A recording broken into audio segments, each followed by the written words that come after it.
BBG Amaravati ventures లో Mahashivratri bumper offer 15 రోజుల్లో full payment చేస్తే plot registration free. For more details contact 040690344. భారతదేశం European union ఒప్పందం ఆంధ్రప్రదేశ్ కి ప్రత్యేకమైనటువంటి మేలు చేయబోతుందా? ఇప్పుడు అదే చర్చ ఆసక్తికరంగా మారితే ఆంధ్రప్రదేశ్కే కాదు, దేశంలో తీర ప్రాంత రాష్ట్రాలుగా ఉన్నటువంటి ప్రాంతాలు అన్నింటిలో కూడా ఎకనమిక్ యాక్టివిటీ పెద్ద ఎత్తున జరగబోతోందని కేంద్ర ప్రభుత్వం విశ్వసనీయంగా చెబుతుంది.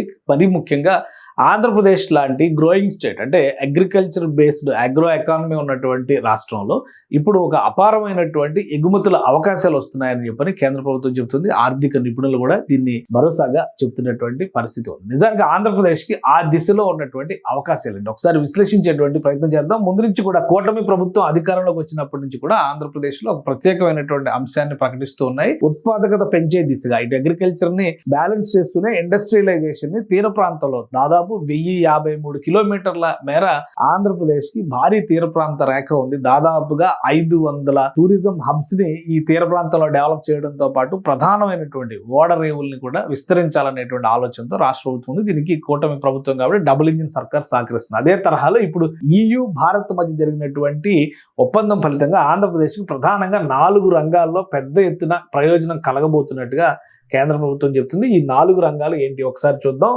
ఆక్వాకల్చర్ ఆంధ్రప్రదేశ్ దేశంలోనే ఒక ప్రధానమైనటువంటి ఉత్పాదకత కలిగినటువంటి రాష్ట్రంగా గుర్తింపు పొందింది. అందులో ప్రధానమైనది ఇప్పుడు విశాఖపట్నం, కాకినాడ కేంద్రంగా రొయ్యలు, సముద్ర ఆహార ఉత్పత్తులకు సంబంధించినటువంటి ఎగుమతులకు పెద్ద ఎత్తున అవకాశాలు రాబోతున్నాయి. ఎందుకంటే యూరోపియన్ యూనియన్ చేసుకున్నటువంటి ఒప్పందం ఫలితంగా దాదాపు 17 ఒప్పందాలు జరిగినాయి. 27 దేశాలకు సంబంధించినటువంటి ఆర్థిక వ్యవస్థ భారతదేశానికి ఇప్పుడు ఓపెన్ అయినట్టుగా మనం భావించాల్సి ఉంటుంది. ఫ్రీ ట్రేడ్ దిశగా గేట్లు తెరిచినటువంటి నేపథ్యంలో భారత అగ్రికల్చర్ ఉత్పత్తులు, ఆహార ఉత్పత్తులు ఇవన్నీ కూడా పెద్ద ఎత్తున ఎగుమతులు చేయడానికి అవకాశం ఉంది. ఆంధ్రప్రదేశ్ ఇప్పటికే రొయ్యలు, ష్రింప్ ఎగుమతుల్లో దేశంలోనే అన్ని రాష్ట్రాల కంటే ముందు వరుసలో ఉన్నటువంటి రాష్ట్రం. సో ఇప్పుడు పెద్ద ఎత్తున మరొకసారి అవకాశాలు పెరుగుతున్నాయి ఆంధ్రప్రదేశ్ కి. ఇది చాలా కీలకమైనటువంటి నిర్ణయం ఉంది. మరొకటి ఫార్మా రంగానికి సంబంధించినటువంటి విశాఖపట్నంలో ఫార్మా, రసాయనాలు, ఎలక్ట్రానిక్స్ పరిశ్రమలు ఒక విశాఖపట్నమే కాదు మిగతా ప్రాంతాల్లో కూడా ఉన్నాయి. ఇప్పుడు నాయుడుపేట లాంటి వాటిని ప్రత్యేకంగా డెవలప్ చేసేటువంటి ప్రయత్నాలు